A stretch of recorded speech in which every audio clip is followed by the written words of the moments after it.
Hello students, welcome to today's English class. ఈరోజు నేను బైలింగ్వల్గా తెలుగులో ఎక్స్ప్లెయిన్ చేసి ఎస్సేస్ ఎగ్జామినేషన్ పర్స్పెక్టివ్ నుంచి చెప్తామని అనుకుంటున్నా. క్లాస్ అటెండ్ చేయని వాళ్ళకు కొంచెం హెల్ప్ అవుతుంది కదా. We have only very few days for exam. So ఇది సమ్మరీ 4 ఎస్సేస్ మీకు చదవడానికి ఉంటుంది. సో ఆ 4 ఎస్సేస్ది సమ్మరీస్ రాయాలా. అది చదవాలంటే మీకు ఓన్లీ ఇంగ్లీష్లో చెప్తే కొంచెం ఇబ్బందికరంగా ఉంటుంది ఏమో. అట్లీస్ట్ తెలుగు ఎక్స్ప్లెనేషన్ ఇస్తే డిఫికల్ట్గా అనిపించిన వాళ్ళకు కొంచెం హెల్ప్గా అవుతుంది కదా అని నేను ఈ లెసన్ది సమ్మరీ మీకు ఇక్కడ ఇది ఇంగ్లీష్లో చదివి తెలుగులో చెప్తాను. సో ఫస్ట్ ఎస్సే లైఫ్ అనేది పోయం గురించి. లైఫ్ అనే పోయం షార్లెట్ బ్రాంటే అనే రైటర్, బ్రిటిష్ ఉమెన్ రైటర్ రాసింది. ఆమెది జెయిన్ ఐర్ అనే నోవెల్ 1847లో పబ్లిష్ అయింది. ఆ నోవెల్ చాలా ఫేమస్ నోవెల్ అని చెప్పవచ్చు. బ్రిటిష్ లిటరేచర్ చదివిన ఎవరైనా జెయిన్ ఐర్ అనే నోవెల్ తప్పకుండా చదివి ఉంటుంది. So will read the first paragraph. Charlotte Bronte was a 19th century English writer whose novel Jane Eyre is considered a classic of Western literature. She was the eldest among the 3 Bronte sisters, Charlotte, Emily and Anne. She, like many women writers of her time, originally published her poems and novels under the male pseudonym Currer Bell. So, వీళ్ళు 3 sisters, Charlotte, Emily and Anne, ముగ్గురు బాగా రాస్తారు, novels అయినా poetry అయినా. వాళ్ళు రాసిన ఆ టైంలో విమెన్ రైటర్స్ రాసే సొసైటీ యాక్సెప్ట్ చెయ్యరేమో అని అనుకొని వాళ్ళు మెయిల్ పెన్ నేమ్ పెట్టుకొని వాళ్ళ రైటింగ్స్ రాశారు. సో ఈమె షార్లెట్ది మెయిల్ సూడోనిమ్ ఏంటి అంటే కర్రర్ bell. So second paragraph, Charlotte Bronte wrote the poem Life and it was published in 1846. The poem focuses on the realities of life. It reminds us that we have to face moments of joy as well as sorrow. Life also has hope and despair in it. Bronte asks us to have a positive attitude and not to be saddened by the temporary setback. So ఈ poemలో లైఫ్ది realities గురించి ఆమె బాగా వివరిస్తుంది. చాలా examples ఇచ్చి నేచర్లో ఉన్న ఎలిమెంట్స్తో compare చేసి ఆమె పాజిటివ్ సిచ్యువేషన్స్, నెగటివ్ సిచ్యువేషన్స్ అన్నీ ఎక్స్ప్లెయిన్ చేస్తుంది. సో ఇదంతా మనకు చదివితే మనకి ఏం గుర్తుకొస్తుంది అంటే లైఫ్లో తప్పకుండా మనకు హ్యాపీనెస్ మూమెంట్స్ అనేది ఉంటుంది, హ్యాపీ మూమెంట్స్ ఉంటుంది, సాడ్ మూమెంట్స్, సోరో అంటే సాడ్ మూమెంట్స్ కూడా ఉంటుంది లైఫ్లో. అలానే ఆశ, నిరాశ రెండు ఉంటుంది, హోప్ ఉంటుంది, హోప్లెస్నెస్ కూడా ఉంటుంది. డిస్పైర్ అంటే హోప్లెస్నెస్. కానీ ఇలాంటి సిచ్యువేషన్స్ ఉన్నా కానీ మనం ఎలా ఉండాలా, మనం చాలా పాజిటివ్గా మన ప్రాబ్లమ్స్ని, మన సెట్ బ్యాక్స్ని, టఫ్ సిచ్యువేషన్స్ని ఎదుర్కోవాలా. మనం ఎక్కువ సాడ్ అయి డిప్రెస్డ్గా ఉండకుండా బ్యాలెన్స్డ్గా ఉండాలి. Next paragraph. Charlotte Bronte encourages us to look beyond these immediate disappointments. Everyone will have problems in life. We need to appreciate the pleasures of life. She says that there is a battle between hope and despair every time in life. And we may think that despair is more powerful, but we should not lose heart and overcome those tough situations. So, mana life lo ochina disappointments మనం overcome చేయాలి. Tough situations లేదంటే problems, ఇలాంటి negativities మన లైఫ్లో వస్తే తప్పకుండా we lose heart sometimes, we cry a lot. అదంతా human nature, everyone do that. కానీ after some time we have to be able to get up and then move forward in life. That is important. Human nature. Sad situations వస్తే ఏడవకుండా స్ట్రాంగ్గా ఉండడం అనేది ఏం మంచిది కాదు. మనకు సాడ్నెస్ వస్తే మనం ఏడవాలి, కానీ కొద్దిసేపు ఏడ్చిన తర్వాత మళ్ళీ పాజిటివ్గా ఫ్యూచర్ను చూసుకొని హోప్ఫుల్గా ముందుకెళ్ళడానికి ట్రై చేయాలి. The poet lists a few events which are usually considered negative and explains why each of them should be viewed as positive.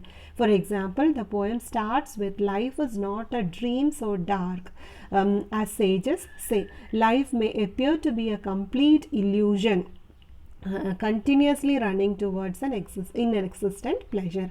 ఋషులు ఏం చెప్పారు, లైఫ్ చాలా డార్క్ డ్రీమ్ అలాంటిది అని చెప్పారు. కానీ ఈమె ఒప్పుకోవట్లేదు, లైఫ్ అనేది ఒక మాయ అలాంటిది కాదు, ఇల్యూజన్ అలాంటిది కాదు, లైఫ్ అనేది నిజం, it is real, serious and truthful.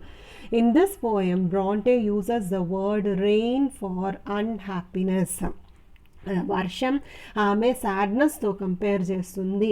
అట్లా కంపేర్ చేసినప్పుడు ఆమె ప్రాబ్లమ్స్ని, మన కష్టాలని దేంతో కంపేర్ చేస్తున్నారు, క్లౌడ్స్ ఆఫ్ గ్లూమ్తో కంపేర్ చేస్తుంది.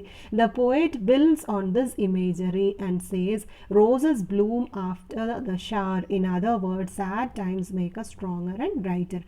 సో రెయిన్, ఆమె వర్షంని సాడ్నెస్తో కంపేర్ చేస్తే ఆ వర్షం అయిపోయిన తర్వాత మంచి మంచి పువ్వులు వస్తుంది కదా, మంచి మంచి రోసెస్ వస్తుంది కదా.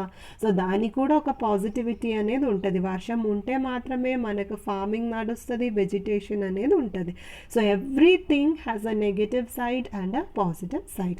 ఇంకా మన problems are like clouds of gloom. వర్షం పడే ముందు వచ్చే ఆ డార్క్ కలర్ మేఘాలు ఉంటుంది కదా, దాన్ని ఆమె మన లైఫ్లో ఉన్న ప్రాబ్లమ్స్తో కంపేర్ చేస్తుంది. మన లైఫ్లో సాడ్ టైమ్స్ అనేది ఉంటుంది. అలాంటి సాడ్ టైమ్స్ ఉంటే మాత్రమే మనం స్ట్రాంగ్గా ముందుకెళ్ళడానికి అవుతుంది, మనం బ్రైట్గా ముందుకెళ్ళడానికి అవుతుంది. In the second stanza the poet expresses that normally people celebrate the sunny hours of life merrily and cheerily. సంతోషం ఉన్న సిచ్యువేషన్స్ వస్తే మనం అందరం బాగా ఎంజాయ్ చేస్తాము, టైం పాస్ అయినది ఏమీ మనకు అర్థం కాదు. We never notice how time passes when we're with friends and when we enjoy. So అది ఎలా పోతుంది, అలాంటి సంతోషాలు లైఫ్ది సన్నీ ఆజ్ అని చెప్తుంది. ప్లెజెంట్ టైం, అది చాలా మెరీలీ, చియర్లీ, హ్యాపీగా వెళ్ళిపోతుంది. The last stanza is longest. It is the longest. It is minimizing the power of death. Though death may take love ones away from us, still we should be hopeful about future. If so, we may win out against the darkness. She concludes the poem by stating that there is nothing in life that can quell courage, not even death. So ఆమె death వచ్చిన టైంలో మనం పడిపోతాము, మన near and dear వన్స్కి ఏమైనా అయితే తప్పకుండా మనల్ని effect అవుతుంది అది. కానీ మనం ఎలా ఉండాలా, మనం కొంచెం స్ట్రాంగ్గా, హోప్ఫుల్గా ఫ్యూచర్ గురించి ఆలోచించి లేచి ముందుకు వెళ్ళాలి. అట్లా ఉంటే మనం ఆ డార్క్నెస్ ఓవర్కమ్ చేసి మనం వెల్త్కి వెళ్ళిపోతాము. చాలా కరేజియస్గా ఉండాలి. అట్లా కరేజియస్గా ఉంటే డెత్ కూడా ఫెయిల్ అయిపోతుంది, డిఫీట్ అయిపోతుంది. Even in the times of adversity hope will rescue people. Hope, like elastic spring, is undefeated. Even though she fell in sorrow, she will bounce back up again in hope. So హోప్ని దేంతో compare చేస్తున్నారు, ఒక elastic స్ప్రింగ్తో compare చేస్తున్నారు. Elastic స్ప్రింగ్ని మనం ఎంత press చేసినా అది మళ్ళీ పైకి ఎగిరిపోతుంది కదా, it will come back to its original shape. So మనం కూడా సాడ్ సిచ్యువేషన్స్ వచ్చినా మళ్ళీ బౌన్స్ బ్యాక్ చేయాలి. We have to get back again in hope. So hope ఎలాంటిది అని చెప్తుంది, లైట్గా ఉన్న ఫ్లోట్ అయినటువంటి గోల్డెన్ వింగ్స్ అలా ఉంది అని హోప్ గురించి పోయెట్ వివరిస్తుంది. According to Bronte, problems are a sea with hopeful waves floating on the surface. మన సముద్రంని ప్రాబ్లమ్స్తో కంపేర్ చేస్తే దానిపైన ఉన్న అలలు ఎలాంటిది, మన లైఫ్లో ఉన్న హోప్ఫుల్ సిచ్యువేషన్స్ అని చెప్తుంది. In conclusion, the poem makes us conscious of the need to be strong to bear all troubles. ఆమె పర్సనల్ లైఫ్లో కూడా ఆమె చాలా ప్రాబ్లమ్స్ ఎదుర్కొని ఇంత పెద్ద రైటర్ అయి ఫేమస్ అయ్యారు. సో మన లైఫ్లో కూడా మన ప్రాబ్లమ్స్ వస్తే పడిపోకుండా మన స్ట్రాంగ్గా అదంతా బేర్ చేసి దాన్ని ఓవర్కమ్ చేయాలి. The poem speaks of strength in which the poet is promoting living fearlessly and manfully. Life asks people to be hopeful and optimistic rather than being hopeless and pessimistic. So we should be very strong. A strong అనేది చెప్పడానికి fearlessly, manfully అనే adjectives use చేశారు. ఇంకా మన లైఫ్లో మనం optimistic అంటే పాజిటివ్గా ఉండాలా, మనం పెసిమిస్టిక్గా ఉండకూడదు, నెగిటివ్గా అసలే ఉండకూడదు. సో ఫస్ట్ essay అయిపోయింది. We'll go to the second essay, that is A Wrong Man in Workers' Paradise. Paradise, written by Rabindranath Tagore. Rabindranath Tagore was a poet, musician, and artist. He reshaped Bengali literature and music. He is a self-translator. He wrote the national anthem of India and Bangladesh. Janaganamana rasaru, inka Amar Shonar Bangla ane national anthem kuda rasaru. He won Nobel Prize for Literature in 1913 for his seminal work Geetanjali. He founded Shantiniketan and was given the honorific title Gurudev by Mahatma Gandhi.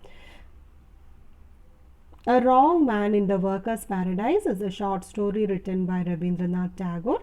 The story was actually written in Bengali and later translated into English.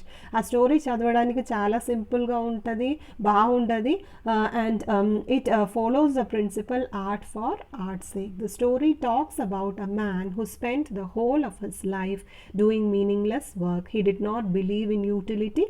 He wasted time painting and creating sculptures. Due to the mistake that Ariel Messenger made, the man was taken to the workers' paradise in heaven. In the workers' paradise, people enjoyed doing lots of work. They did not have any complaint about the work they had to complete. They considered time to be very precious. So, ఈ స్టోరీలో ఉన్న main character wrong man అనే ఆయన లైఫ్లో meaningful అయినది ఏమి చేయలేదు, కానీ ఆయన చాలా లక్కీ పర్సన్. గాడ్ దగ్గర నుంచి దేవదూతుడు వస్తే బై మిస్టేక్తో ఆయన్ని ఎక్కడ తీసుకుపోతారు, హెవెన్లో వర్కర్స్ ప్యారడైస్కి తీసుకుపోతారు. కానీ అక్కడ తీసుకుపోయిన తర్వాత ఆయన అక్కడ మిస్ఫిట్ అవుతారు. ఎందుకంటే ఆయన లైఫ్లో ఆయన ఎప్పుడు యూస్ఫుల్గా ఏమీ చేయలేదు, ఒక్క వర్క్ కూడా చేయలేదు. ఆయన టైం వేస్ట్ చేసుకున్నారు. మీనింగ్లెస్ పెయింటింగ్స్, స్కల్ప్చర్స్, అంతా శిల్పాలు తయారు చేసి ఆ శిల్పాలు కూడా అంత అందంగా ఏముండదు.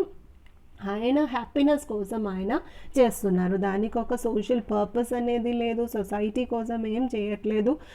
కానీ అలాంటి పర్సన్ ఆయన బై మిస్టేక్తో లక్తో ఆయన వర్కర్స్ ప్యారడైస్కి వెళ్ళిపోతారు. ఆ వర్కర్స్ ప్యారడైస్లో ఉన్న వాళ్ళు ఎలా ఉంటారు, వాళ్ళు చాలా చక్కగా వర్క్ చేసిన వాళ్ళు, హార్డ్ వర్క్ చేసిన వాళ్ళు, వాళ్ళకి అస్సలే టైం వేస్ట్ చేయడానికి ఉండదు. వాళ్ళు టైం అంటే చాలా విలువైనది అని అనుకుంటారు. The people were happy in the workers' paradise, but the wrong man became a misfit in the workers' paradise. He found it difficult to waste time, and he started disturbing the girl of the silent torrent. The girl did not have any time to spare, but she was ready to give work to the wrong man if he was willing to share her work. But the wrong man was not ready to do any useful work. He just wanted the girl's picture to paint, and she was distracted.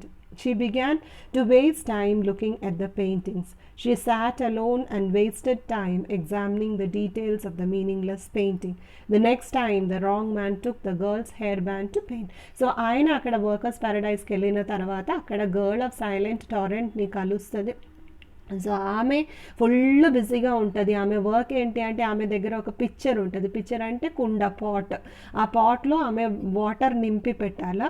ఆ water నింపుతున్నప్పుడు ఈయన పోయి disturb చేస్తారు. So ఎప్పుడు disturb చేస్తే ఆమెకు చాలా irritation వచ్చేస్తుంది. ఆమె ఏం చెప్తుంది, మీకేమైనా వర్క్ కావాలంటే నేను ఇస్తాను, ఇక్కడ నుంచి వెళ్ళిపో అని చెప్తే కూడా ఆయన పోదు.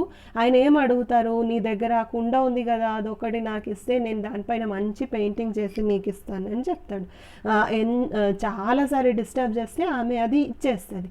ఆయన దానిపైన పెయింటింగ్ చేసుకొని ఆమెకి ఇచ్చేస్తుంది. దాని తర్వాత ఆమెది హెయిర్ బ్యాండ్ కావాలని అడుగుతుంది. దానిపైన కూడా పెయింట్ చేసి రిటర్న్ చేస్తారు. సో ఇట్లా ఫ్రీక్వెంట్గా కలుస్తున్నప్పుడు ఆ గర్ల్ ఏమవుతుంది, డిస్ట్రాక్ట్ అయిపోతుంది. ఆమె చేసిన వర్క్లో ఇంట్రెస్ట్ పోతుంది. The girl started wasting time thinking about meaningless activities. Never in her life has she seen a person spending time on useless work. Soon many other people in the workers' paradise also got disturbed by the wrong man's actions. So the elders of the workers' paradise decided to send the man back to earth. The Ariel messenger also told that it was his mistake to bring the wrong man to heaven. The wrong man was, however, very happy to get out of the workers' paradise. So ఈమె distract అయిపోతుంది, ఇంకా అక్కడ ఉన్న వేరే వాళ్ళు కూడా distract అయిపోతారు. ఎందుకంటే ఈయన ఒక్కరు ఇలా ఎంజాయ్ చేసి ఉంటున్నప్పుడు మనం ఎందుకు ఇంత ఎక్కువ వర్క్ చేయాలన్నటువంటి థాట్ వాళ్ళలో వస్తుంది. అట్లా అక్కడ ఉన్న సెటప్ మొత్తం డిస్టర్బ్ అయిపోతుంది in workers Paradise. So elders ఏం చేస్తారు, ఎల్డర్స్ అందరం కూర్చొని పెద్దవాళ్ళు ఒక మీటింగ్ పెడతారు, ఈయనని వెనుక ఎర్త్కి పంపించేస్తామని వాళ్ళు డిసైడ్ చేస్తారు. అప్పుడు ఏరియల్ మెసెంజర్ కన్ఫెస్ చేస్తారు, ఇది నా మిస్టేక్ మూలంగానే జరిగింది, నేనే తప్ప మనిషిని ఇక్కడికి వచ్చాను, సో ఇదంతా నా మూలంగానే, I will send him back to earth అని చెప్తారు. సో రాంగ్ మ్యాన్ చాలా హ్యాపీ మళ్ళీ ఎర్త్కి వెళ్ళిపోవాలంటే, ఎందుకంటే ఆయన ఇష్టం వచ్చినట్టు టైం స్పెండ్ చేయవచ్చు. ఈ వర్కర్స్ ప్యారడైస్లో ఉన్నటువంటి ఏం ప్రాబ్లం ఆయనకు ఉండదు. అక్కడ ఎర్త్కి వెళ్ళిపోతే ఆయనకు సూటబుల్ అయినటువంటి ఫ్రెండ్స్ దొరుకుతుంది, he can just pass time and enjoy. The short story can be read just for fun. It follows the principle of art for arts sake. According to this principle art need not have any utilitarian purpose. So ఈ story అనేది actually follows art for art sake. ఈ మూమెంట్ది intention ఏంటి అంటే art only for enjoyment కోసం, దానికి ఒక social responsibility అనేది ఉండడానికి అసలే అవసరం లేదు అని వాళ్ళు వాదిస్తున్నారు. Okay, art need not have any utilitarian purpose, but it is only the message of a particular moment. And later on we understood that even art or whatever poem we write or whatever film that we make will look better if it has a social purpose inherent in it. Next one is Punishment in Kindergarten, written by Kamala Das. Kamala Das was popularly known by her pen name Madhavikutty. ఆమె మలయాళంలో రాస్తున్నప్పుడు మాధవికుట్టి అనే పేరులో poetry లేదంటే novels, short story అన్నీ రాస్తుంది. Kamala Das was an Indian English poet as well as a leading Malayalam author from Kerala. Her autobiography is my story. My story అనేది ఆమె ఆత్మకథ, చాలా ఫేమస్ అయిన ఆత్మకథ. ఫేమస్ అనేది కాకుండా it was very much controversial during that time. ఎందుకంటే she can be considered a feminist writer who advocates for the rights of women. ఆమె విమెన్ అప్పుడు వరకు డిస్కస్ చేయలేని ప్రాబ్లమ్స్ గురించి ఆమె లైఫ్లో ఆమె రైటింగ్స్లో చాలా బోల్డ్గా రాసింది. ఆమె లైఫ్లో ఏమేం జరిగిందో అది చాలామంది అలాంటి ఇన్సిడెంట్స్ బయట చెప్పరు, కానీ ఆమె చాలా బోల్డ్గా రాసింది. కాబట్టి ఆమె బయోగ్రఫీ మై స్టోరీ అనే బయోగ్రఫీ చాలా రిలీజ్ అయినప్పుడు చాలా కాంట్రవర్షియల్ అయింది. It's very important work that one should read. In this poem, she recalls one of her childhood experiences. She memorizes an experience that was quite painful for her when she was in kindergarten. One day, the children were taken for a picnic. All the children except her were playing and enjoying, but she alone kept away from the company of children. Their teacher, a blue-frocked woman, scolded her. So this happens in pre-independent India. Kamala Das was in Calcutta doing her earlier childhood education. అప్పుడు ఆమెతో పాటు ఉన్న వాళ్ళు ఎక్కువ foreigners ఉన్నారు. Pre independent కాబట్టి India కాబట్టి వాళ్ళ డామినెన్స్ ఎక్కువ ఉంటుంది. ఇంకా టీచర్ కూడా ఫారినర్. సో ఈమెకు అక్కడ మంచిగా ఈమె ఫ్రెండ్స్తో కలవడానికి కావట్లేదు. ఆమె ఐసోలేటెడ్గా కూర్చుంటే, పిక్నిక్ వెళ్ళేటప్పుడు ఒంటరిగా కూర్చుంటే ఆమె టీచర్ వచ్చి ఆమెను బాగా టక అని తిట్టేస్తుంది. Like throwing pots and pans, అంత ఇంటెన్స్ స్కోల్డింగ్స్ అన్నమాట. All the other children who were sipping sugar cane turned and laughed at her. The child felt it very sad. She became sad at the words of the teacher, but the laughter by children made her even sadder. She thought that they should have consoled her rather than laughing and insulting her. Filled with sorrow and shame, she hid her face in a hedge and wept. This was indeed a painful experience to a little child in the nursery school. So ఆమె చిన్న పాప కదా ఆ టైంలో. Kinder garden అంటే LKG UKG ఆ టైంలో ఆమెకి ఇది బాగా హర్ట్ అయింది. అందుకే పెద్దగా అయిన తర్వాత కూడా ఆమెకు చాలా గుర్తుంది ఎలా తిట్టారు అనేది, ఆ ఇంటెన్సిటీ, ఆమె ఎంత సాడ్గా ఫీల్ అయింది అనేది ఆ ఇంటెన్సిటీ ఇంత పెద్దగా అడల్ట్ అయిన తర్వాత కూడా ఆమె మైండ్లో ఉంది. ఆ టైంలో టీచర్ తిడితే మిగతా పిల్లలందరూ బాగా నవ్వుకున్నారు. ఈమె ఇన్సల్టెడ్గా ఫీల్ అయింది. ఇన్సల్ట్గా ఫీల్ అయిన తర్వాత ఆమె దగ్గర ఉన్న గోడ దగ్గరికి వెళ్ళి ఏడ్చుకుంది. She cried. She went near to a wall. Hedge ante wall, and wept. Now, after many years, she has grown up into a woman. She has only a faint memory of the blue-frocked woman and the laughing faces of children. Now she has learned to have an adult peace and happiness in the present state as a grown-up person. Now there is no need for her to be disturbed about the bitter kindergarten experience. ఇప్పుడు ఆమె పెద్దగా అయిన తర్వాత she is just overlooking the past incident. ఇప్పుడు ఆమె లైఫ్లో ఆమెకు ఒక అడల్ట్ పీస్ హ్యాపీనెస్ అనేది వచ్చేసింది. కానీ అప్పుడు ఇమ్మెచ్యూర్ ఇన్నసెంట్ కాబట్టి she was not able to tolerate that kind of behaviour from her teacher. With her long experience in life, she has learned that life is a mixture of joy and sorrow. She remembers how she has experienced both joy and sorrow of life. The long life has taught her many things. She is no more a lonely individual. She used to feel lonely even when she was a child. ఆమె ఇప్పుడు అంత లోన్లీగా feel అవ్వట్లేదు. ఇప్పుడు independence వచ్చేసింది. మనల్ని అందరూ accept చేస్తున్నారు. India is now our own. When ఈమె అడల్ట్ అయిన తర్వాత ఉన్న సిచ్యువేషన్ గురించి చెప్తున్నాను. సో ఆమె మైండ్లో కూడా ఒక బ్యాలెన్స్ అనేది వచ్చింది. అడల్ట్ పీస్ అనేది వచ్చేసింది. The poet comes to a conclusion that there is no need for her to remember the picnic day in the later part of her life, that day when she hid her face in the hedge watching the steel white sun that was standing lonely in the sky. ఇప్పుడు అదేం గుర్తుకు రావడానికి ఉన్న అవసరం లేదు, కానీ ఎందుకో అది మళ్ళీ మైండ్కి వచ్చేస్తుంది. డే ఆమెకు సన్ చూస్తే ఎట్లా ఫీల్ అయిందంటే ఆ బ్రైట్గా ఎల్లో కలర్లో ఉన్న సన్ కూడా స్టీల్ వైట్ అయిపోయింది. తిడితే మన ఫేస్లో ఆ పెయిల్నెస్ అనేది వచ్చేస్తుంది కదా, మన ఫేస్ వైట్ అయిపోతుంది కదా, అలానే ఆ సన్ కూడా ఎల్లో కలర్ పోయి స్టీల్ వైట్ కలర్ అయిపోయింది. ఆమె పెయిల్నెస్ అనేది ఆ సన్లో కూడా రిఫ్లెక్ట్ అవుతుంది.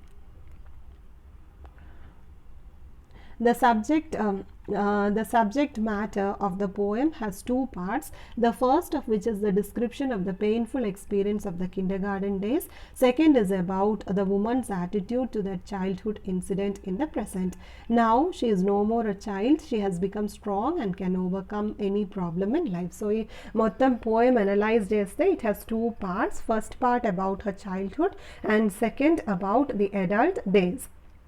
సో ఇప్పుడు ఆమె అడల్ట్ అయింది, ఆమె చాలా స్ట్రాంగ్ అయింది, and she is able to overcome the problem in life. Fourth essay is toasted English by R K Narayan. R K Narayan అనేది చాలా ఫేమస్ అయిన Indian English writer, novelist. He wrote many short stories and novels. His works have been translated into many Indian and European languages. ఆయన చాలా famous అయిన different works రాశారు. ఆయన రైటింగ్స్లో మాల్గుడి అనే ఒక ఇమాజినరీ విలేజ్ ఉంటుంది, కానీ మనకి ఇక్కడ హాఫ్ సీరియస్ హాఫ్ హ్యూమరస్ అయినటువంటి ఒక ఎస్సే ఇచ్చారు, టోస్టెడ్ ఇంగ్లీష్ అని. టోస్టెడ్ ఇంగ్లీష్ లాంగ్వేజ్ డిఫరెంట్ కంట్రీస్లో ఎట్లా యాక్సెప్ట్ చేస్తున్నారు, ఎట్లా మాట్లాడుతున్నారు అనేది గురించి డిస్కస్ చేస్తున్నారు. So in the essay the difference between American and British English has been shown in an amusing way. The author tells that like Indians, Americans also drove British out of their country but adopted English. The Americans used English language in an easy way and left the use of passive voice. They also gave up formalism and used certain words for their convenience. So రెండు countries observe చేస్తే రెండు కంట్రీస్లో English మాట్లాడుతున్నారు. వాళ్ళ native language అయితే English ఉంటుంది, కానీ ఒకటి బ్రిటిష్ ఇంగ్లీష్, ఇంకొకటి American English. America was once colonised by Britishers, కానీ ఆ అమెరికన్ వార్ ఆఫ్ ఇండిపెండెన్స్ తర్వాత దే గాట్ ఫ్రీడమ్. వాళ్ళకి ఫ్రీడమ్ అనేది వచ్చేసింది. బ్రిటిషర్స్ అక్కడ నుంచి వెళ్ళిపోయిన తర్వాత వాళ్ళు బ్రిటిషర్స్ది లాంగ్వేజ్ ఉంచుకున్నారు, కానీ ఆ లాంగ్వేజ్లో వాళ్ళు చాలా చేంజెస్ చేశారు. వాళ్ళు ఫార్మలిజం అనేది తీసేశారు, ప్యాసివ్ వాయిస్ అనేది తీసేశారు, ఇంకా చాలా సింపుల్గా చాలా క్యాజువల్గా అమెరికన్ ఇంగ్లీష్ అన్నట్టు ఉంచుకున్నారు. ఆ క్యాజువల్ ఇంగ్లీష్ అమెరికన్ ఇంగ్లీష్కి టోస్టెడ్ ఇంగ్లీష్ అని ఆర్కే నారాయణ్ చెప్తున్నారు. Narayan begins by saying that English language in America may be said to have gone through a process of toasting. So, a modification process ki toasting ani antunar. It is to render it more suited to the Americans. So, Americans ku suitable అయినటువంటి వేలో వాళ్ళు వాళ్ళ లాంగ్వేజ్ని change చేసుకున్నారు. The process of modifying English is called toasting. Toasted English is more informal and lacks the passive voice. It is substituting the exclamatory don't walk for trespassing prohibited. Vocabulary is also narrowed down. So British English తో compare చేస్తే చాలా సింపుల్గా ఉంటుంది. ఈ రెండు expressions చూస్తేనే మీకు అర్థమైపోతుంది. బ్రిటిషర్స్ ఏం చెప్తారు, ట్రెస్పాసింగ్ ప్రొహిబిటెడ్ అని అంటారు, కానీ అమెరికన్స్ సింపుల్గా డోంట్ వాక్ అని అంటారు. Certain all-purpose words have been taken the place of many different words. Examples are okay, yeah, yes. వాళ్ళు ఎంత తొందరగా అటర్ చేయడానికి అవుతుందో అలాంటి వర్డ్స్ ప్రిఫర్ చేస్తారు. అమెరికన్స్ సే గాష్ అని చెప్తారు కదా for God, because it is easy for them to pronounce in that way. Narayan mentions example of the word check. Check అనే వర్డ్ వాళ్ళు డిఫరెంట్ ఒకేషన్స్లో వాడుకుంటారు, డిఫరెంట్ కాంటెక్స్లో వాడుకుంటారు. ఫర్ ఎగ్జాంపుల్ ఫైండ్ అవుట్ అని చెప్పడానికి, investigate, examine, scrutinize, verify, probe. So ఇదంతా explain చేయడానికి ఒకటే వర్డ్ యూజ్ చేస్తారు, అన్ని డిఫరెంట్ కాంటెక్స్లో యూజ్ చేస్తారు. Further RK Narayan discusses the bazaar status of English. It is used in a polite way in London. The conductor will never say ticket on a London bus, but simply go near the passenger and say thank you on receiving the fare and issuing the ticket also. So Britishers చాలా ఫార్మల్గా ఉంటుంది. వాళ్ళు తిట్టినప్పుడు కూడా polite వేలో తిడుతుంది. Their language will be polite, but inside their mind they will have anger in them. So ఇక్కడ కూడా ticket అని అడగడం వాళ్ళకు ఇంపొలైట్గా అనిపిస్తుంది, కాబట్టి they will just go and say thank you and then you have to give the money for ticket. Money ఇచ్చిన తర్వాత మళ్ళీ థ్యాంక్ యూ చెప్తారు. R.K. Narayan feels that the time has come when English should come out in the open, in dusty streets and become the language of the common man. Like Americans, it should also adapt according to the Indian needs and atmosphere. He does not want the mongrelization of English. Grammatical rules should have remained the same.